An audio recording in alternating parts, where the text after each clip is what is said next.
Sounds good. Ladies and gentlemen, welcome back to the Stoverload podcast season 2.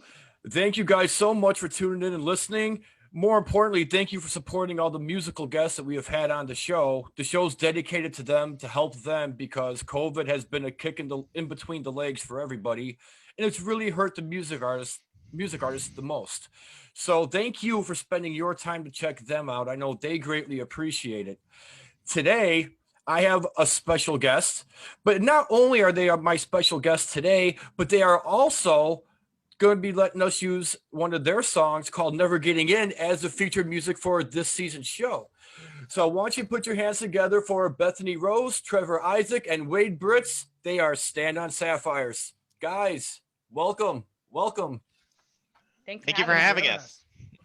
How you guys doing? How's life treating you? Really it's good. Yeah, can't complain. I mean, COVID's been different for everybody, but we've been doing well during it. So. Yeah, I see you guys stay pretty busy. You guys are always putting out something new.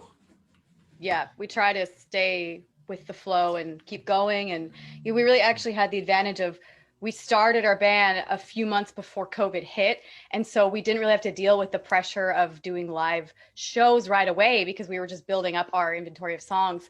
And so when COVID hit, we're like, perfect, let's write music so we have something when it's over. I give you guys a lot of props on that Muse cover because Muse is one of my favorite bands and I love that song. I got to tell you, Trevor, man, you were tearing up those riffs in there. I do what I can. Wade and I have been jamming that specific song for how many years now, It's man? like over 10 years, I think. Yeah, so like we've just kind of incorporated a lot of the stuff we kind of came up with on the spot for ourselves while we jam, little riffs, little differences here and there. And we're like, well, we should cover this song because we've been playing it the longest and it makes the most sense and we're all big fans. So it's kind of worked out well. That's awesome. I was actually wondering if you guys are ever going to do a Hysteria by Muse because I want to see Wade tear up that bass line in there. We also play that one. Yeah, we do play that one when we jam. It's such a like I always want to be like, oh, what we're doing a Muse song. Well, maybe we should do like get this song in there. But yeah, I felt like for Hysteria specifically, that's such a like obviously we do cover it a bunch, but that's such like Chris's own thing, and I don't really know how we would have made that our Stands on Sapphires version of it. So the Supermassive, I think we were able to add a lot of our flair to it to change it up, and I don't know if Hysteria would have had the same effect. I think a lot of people just really like the band, the music of it. I don't think it's so much the lyrics. I mean, it's a great song, but it's once you hear that bass line kick in, that guitar follows up with the drums, man, that's just jamming right there. Yeah, it's really good. It's a classic. Yeah, I was listening to My Affliction earlier today, and I gotta say that you guys are remarkable for not having a drummer. I knew that was gonna come up. We kind of do in like a way. I mean, like Trevor can talk a little bit more about that. It's not that we're completely out of it. Right. Yeah, I mean, I am somewhat of a drummer as well, definitely more of a guitar player. So I do all of the drum programming and whatnot, but we actually use a software called Get Good Drums, which is made by the guys in the band Periphery. So it's basically like a digital recreation of the kit that they used on their last album. So it's like pristinely recorded, and then all the MIDI data is actually done by their drummer. So it is played by a real person. Yeah. And I go in and do some tweaks here and there, or make my own beats to fit the music. But some of our beats are played by real people. It's just a digital recreation, not in the room, right? Yeah, definitely. If that makes any sense. No, absolutely. And then you got Bethany coming in with those angelic vocals of hers. You guys balance each other out really well. Yeah, personally, it was actually terrifying for me to agree to be our vocalist.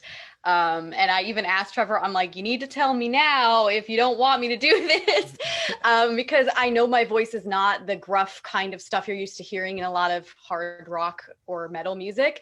But honestly, I've kind of found my niche, and I just love the sound of that kind of very feminine, like ethereal vocals overlaid like some really heavy music, because it's just so unexpected, I think, especially in a lot of more popular commercial rock. So I obviously draw inspiration from the queens that have gone before me, like Maria Brink, Lizzie Hale, Flyleaf, all those kinds of ladies like that. But you know, I just do me, and whatever comes out, that's me, right? Yeah, and believe me, don't change anything you guys are doing, because you guys got something really good going for yourselves right now. I know you guys had an album that was supposed to come out in the fall called Bloom. Yes. Yep. What's the update on that? Oh, it's already out. It came out last fall. Oh, okay. Yeah. Yeah, it came out in October, beginning of October. Yeah, beginning of October, yeah. Okay, because I was looking for you guys on Spotify to, keep you followed, and I'm looking for the album, and I'm like, where is it? I'm only seeing just singles showing up in there, and I'm like, maybe they were smart. Maybe they were smart. They didn't give it away. They actually want people to buy it, so we'll keep it on Spotify. Well, we did do that, but no, it is on Spotify. Yeah, it's on all streaming platforms. Yeah. Should be there, at least now. Yeah. Now I hope so. I hope it's there. Maybe I misread this, but I was looking at some of your inspirations as to what got you guys going, and I could have swore I saw Meatloaf in there.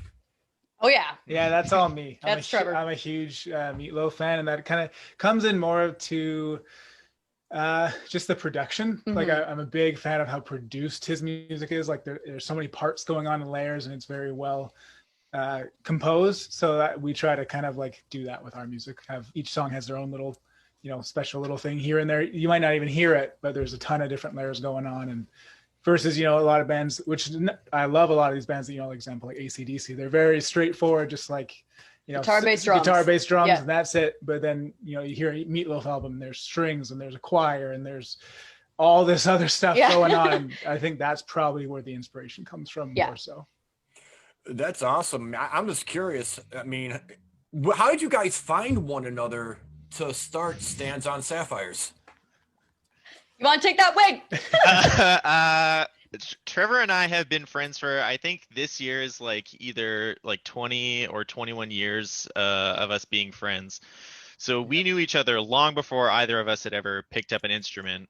And we just kind of fell into our respective roles, kind of without the influence on each other, which is kind of surprising, but very serendipitous, that I just naturally gravitated toward the bass and Trevor naturally gravitated toward the guitar. And we kind of caught back up in high school, both knowing these instruments and thinking like, hey, like we're already friends, like maybe we should jam. And we did that for like quite a while. Him and I would go out into his gym, which is kind of converted into a jam space, and just always cover like a ton of songs over the years, that with no real intention of starting a band. Like we would throw it around every once in a while to be like, wouldn't it be cool if we started a band? And we were like, well, we don't have a drummer and we don't have a vocalist. And then eventually Trevor met Beth and they got married, and Beth turned out to be a singer, but we had a lot of convincing to get her into the jams, even to pick up the microphone for the first time. And then that went on for a bit. And then it was like, maybe we should start a band. And we're like, well, we don't have a drummer anymore. And then eventually we were just like, whatever, man. Matt Halpern can be our drummer. He seems pretty good. So that's kind of how it all came. That's a very shortened version of how it all came to be. Yeah. Mm-hmm. It's pretty cool, though. I mean, how many did you guys have a big support system that was pushing the influence? Start a band, or was this like a closed circle thing? Absolutely zero people. I think there was maybe a few people we talked to and were like, we think we want to start a band. And they were like, cool. We had no fans other than, your mom. Your mom's always your biggest fan. Yeah. We started it because we just felt like we had to. Like we just had this feeling that actually Trevor and I had started another business really quickly and it just wasn't going how we wanted. And we just took a day and we're like, what do we do? Because this is not what we want to do for the rest of our lives. Like this is making us miserable. And we just kind of came to the conclusion that we should do something with music. And so we just started the next day, went out and bought our whole recording system the next day. Wow. That's amazing. And I'm curious because, wait, you mentioned something about a gym that you guys turned into like a recording studio. Is that where you filmed Never Getting In? Yes, Yeah. it's also. Yeah. Go ahead. So Trevor has like, I guess, a larger shed in his backyard that was converted a long time ago into like a combo of gym, and it has some soundproofing in it and like a soundboard in there as well. So we had been using that because Trevor's dad is also a guitar player, and that's why it was converted in the first place.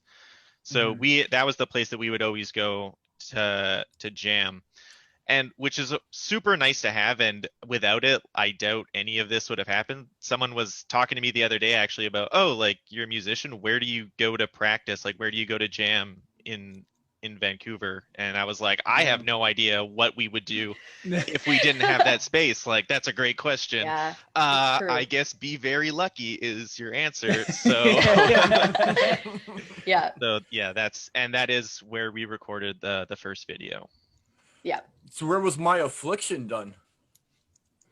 We actually went to, I'm not going to say the location, but we went to a well-known, very, very well-filmed location here in Vancouver to film it. And it's an abandoned place. So we just found a really cool alcove in it. And our idea for it is that we want to do one continuous shot. We didn't want to do any editing or cutting because we use these videos on Facebook to like put our music out there. And so it works a lot better if someone can just feel like they're there with you watching the video. So that was part of the inspiration of doing it. And so we got in our dressed up fashion as we do, and we brought our friend with us to follow us around with his iPhone. And we did a few takes of us just switching around spots. And then we just did some color correcting on it. And there we go. Music video. That was done with an iPhone? Every single video of ours is done with an iPhone. Wow. Yeah, everyone. Well, technology really is coming along. Oh, yeah. Yeah. Wow. We What can't even you believe do? it. Yeah. So what do you got? What are your goals, man? What do you guys got lined up for yourselves? I mean, that's a big question for us right now. This year, especially, we want to work on getting. We're actually working on a cover right now, another cover with a collaboration with an actual drummer. So that's kind of cool. We're going to have that out probably in a month or two or so. And then the big goal for this year is to get another full album out. But this one, we want to do a few more songs and no covers, all originals, take a bit more time and make it as like uniquely ours. Long-term goal, obviously, grow the band to be able to tour and that kind of stuff. Yep. Sweet. I'm curious, when you guys are writing your songs, your originals, Bethany, is that more of your dominant part of being in the band, or is it like a group effort? It's definitely group effort. I would say Trevor is definitely the production, like composition master. Most of the time we start with a guitar riff. And then once we have a guitar riff, we'll send it over to Wade. Wade will listen and we'll bounce ideas off each other. And we'll write a melody actually on guitar or piano. We'll work together, write a melody. And then I write the lyrics. But other than that, it's really down to Trevor and Wade as far as the composition and everything that you hear in the song. Like that's kind of their guys. And we all bounce ideas off each other. But I would say Trevor's the primary songwriter. I just add the sprinkle with the lyrics. So which song out of your last album and your two newest singles, every band has like that one song that's really most special to them. To each one of you guys, which one's the most special to you out of all the tracks and things you've done so far? You got an answer? You want to go or you want me to go? you answer. I mean, for me, meaningful wise, the title track "Bloom," because I actually handled the lyrics and all that on that one too. That's written about my grandfather who passed away quite a while ago, so it's kind of an ode to him. But musically, it's so tough because it's like picking your favorite child. But I think "Never Getting In" holds a special place in my heart just because on the album I was able to remix it and finally get it to sound how I wanted to, and we added a full orchestra, so now it sounds just massive. And I love the main riff that I came up with is still probably my favorite riff that I've come up with. I just really like it. Yeah, it's a catchy one. What about you, Wade? For me, it's definitely My Affliction. It was the first song that we like wrote together with the intention of, hey, we're in a band now, we want to put a single out.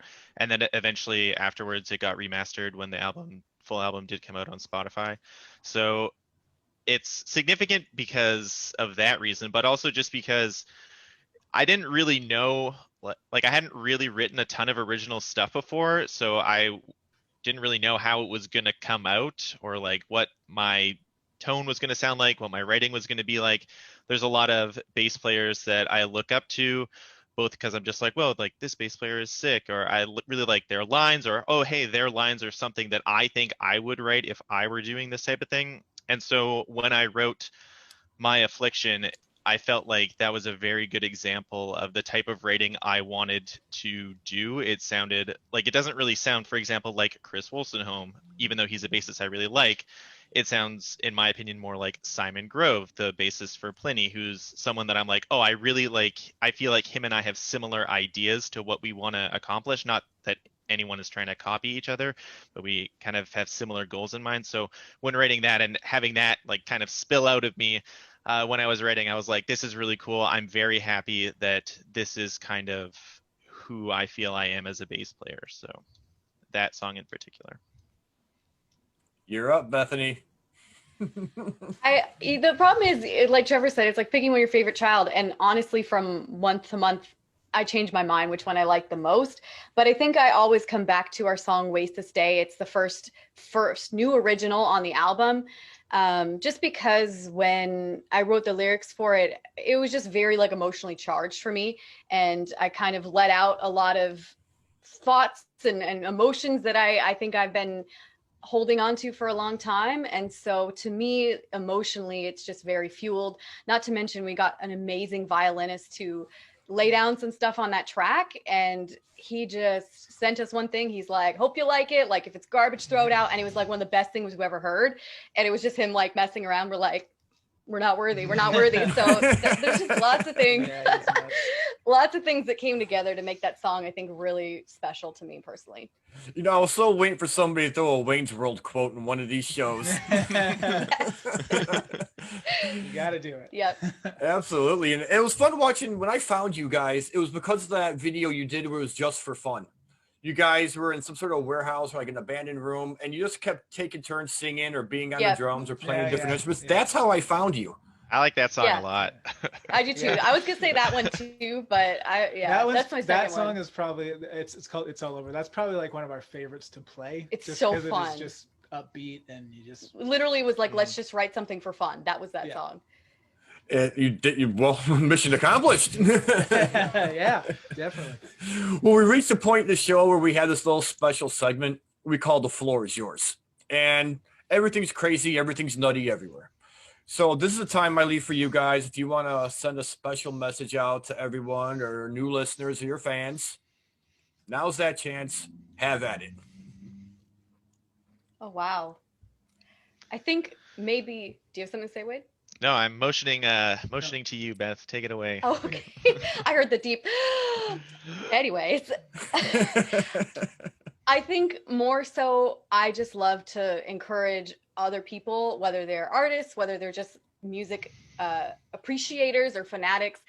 I think I would love to say that we can maybe be a small testament to just not giving up and to going after something that you really want to do. And in the beginning, even if people don't get it or they don't necessarily 100% support you, if it's what you know you need to do it. And we've found our calling, so to say, through making music. I think this is the most fulfilled that I've ever felt in my life. And there's no plan B, there's just plan A, and we're going to keep going until we make it. And I just encourage other people to do that too. And just don't give up on your dreams because they might seem weird or, not worthwhile to other people. The only person's opinion who matters is your own. So make yourself proud and do what you want in your life.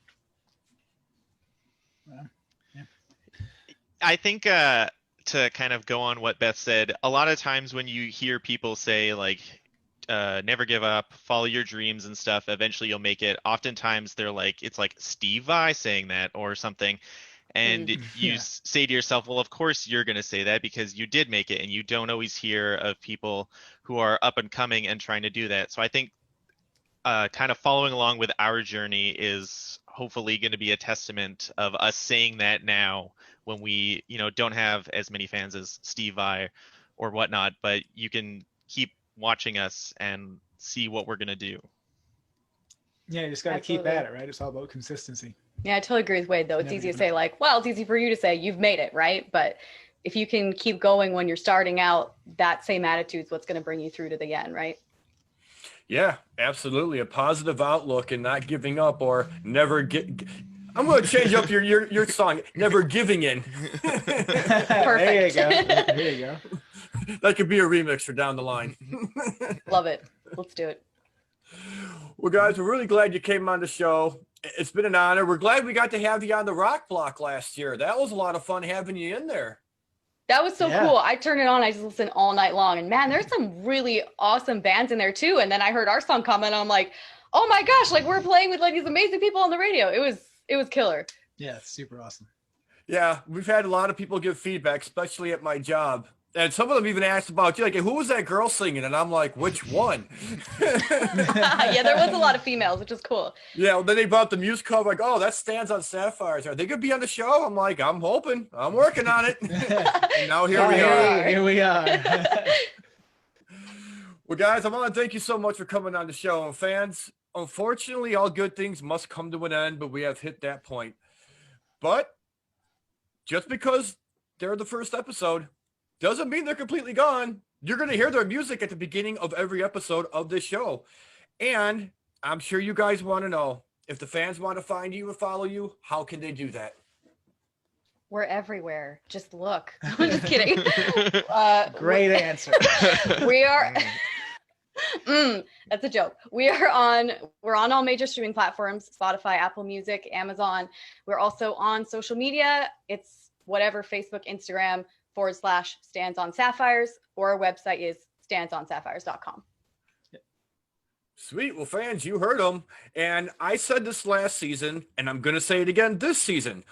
Don't just go on Spotify and on YouTube and subscribe and follow. Go buy a CD, buy a t-shirt, do that stuff. I mean, they're not touring. Help a band out. Thank you. Yeah, thank you. We've got some cool t-shirts. I'm just saying. We do have some really cool shirts. Yeah. I've seen my birthday's coming up, and I've been dropping wishes to my wife, so I'm hoping and praying I get one. So we'll see what happens. But until then, fans, thank you for tuning in. This has been my very, very special guest and really awesome band, Stands on Sapphires. Until then, we'll be back next week with a new artist. Until then, guys, thank you so much, and we're out.